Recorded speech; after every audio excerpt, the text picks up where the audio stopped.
Over the past few years, I've noticed a growing confusion among parents. A parent will sit down and say something like, "My child doesn't listen anymore, and I'm trying really hard to practice gentle parenting." Or sometimes they'll say, "I don't want to shout at my child the way I was shouted at growing up, but now I feel like my child runs the house." And then there's usually a moment of hesitation before the parent asks the question that's really on their mind. Am I doing this wrong? If you've ever wondered that, I want to begin by saying something important.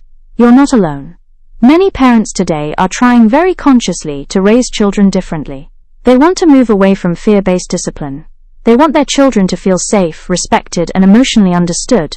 And that intention is beautiful. But somewhere along the way, two very different parenting approaches started getting mixed together. Gentle parenting, and what I call submissive parenting. On the surface they can look similar. Both avoid shouting, both avoid punishment, both value children's emotions. But underneath, they lead to very different outcomes in a child's behavior. Why this confusion happens? Gentle parenting became popular because many adults realized that the old model of discipline wasn't always healthy. In many homes, discipline meant fear. Children were expected to obey immediately. Feelings were dismissed. And mistakes were punished harshly. So modern parents started searching for something better. They began focusing on connection, on empathy, on understanding behavior rather than simply reacting to it. But somewhere along the way, the message sometimes became simplified into one idea. Never upset your child. And that's where things start to get confusing. Because gentle parenting is not about avoiding conflict, it's about guiding children through it. What gentle parenting actually looks like. Gentle parenting has two parts that always exist together: warmth and structure. The warmth means we recognize our child's emotions. The structure means we still hold clear limits. Let's imagine a simple situation. Your child is watching television, and you tell them screen time is finished. They immediately protest. "I want to watch more." A gentle parent might respond like this: "I know you want to keep watching. It's hard to stop when you're enjoying something. But screen time is finished for today." The parent stays calm. They acknowledge the child's feeling. But the boundary does not move. The child may cry. They may complain. They may even get angry. And that's okay. Because the parent's job is not to eliminate every uncomfortable feeling. The parent's job is to help the child experience those feelings safely while the limit remains. Gentle parenting says, "I see your feelings." And the boundary still stands. What submissive parenting looks like. Now let's look at how a similar situation might unfold in a submissive pattern. The parent also starts with a calm intention. They say, "Okay, TV time is over." The child protests, "I want to watch more."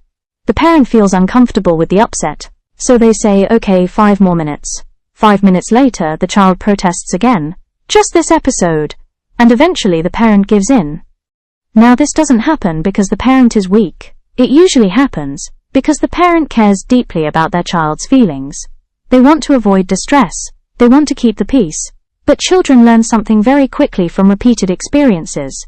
They learn that limits move if they push long enough. And once a child learns that pattern, the behavior naturally increases. Imagine a child in a supermarket. They see a chocolate bar at the checkout counter. "I want that."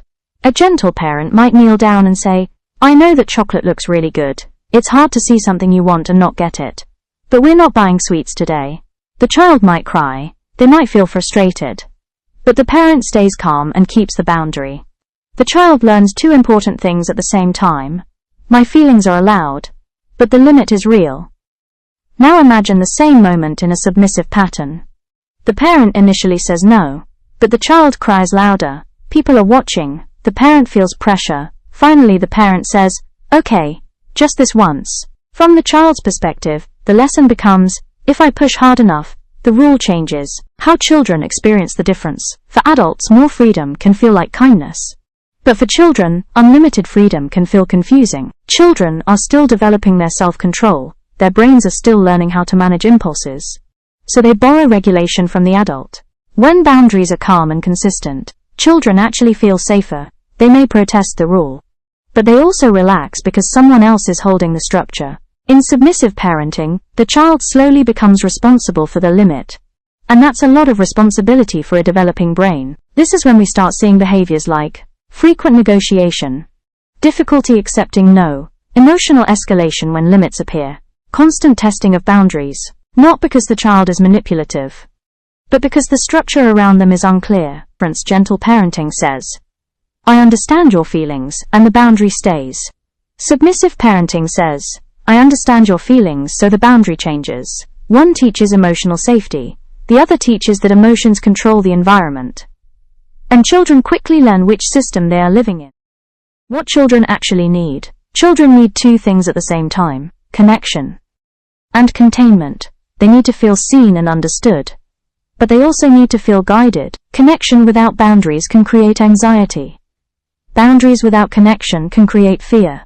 Healthy parenting sits right in the middle, warm, present, and clear. If you've ever felt unsure about where that line is, you're not alone.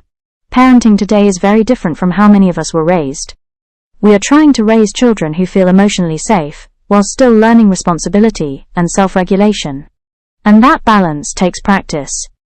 Gentle parenting does not mean being passive, it means being calm, present, and consistent. Because children don't just learn from what we allow. They learn from the limits we hold, and when those limits are given with warmth, they become one of the greatest sources of security a child can have. Thank you for watching. Subscribe for more parenting tips and updates.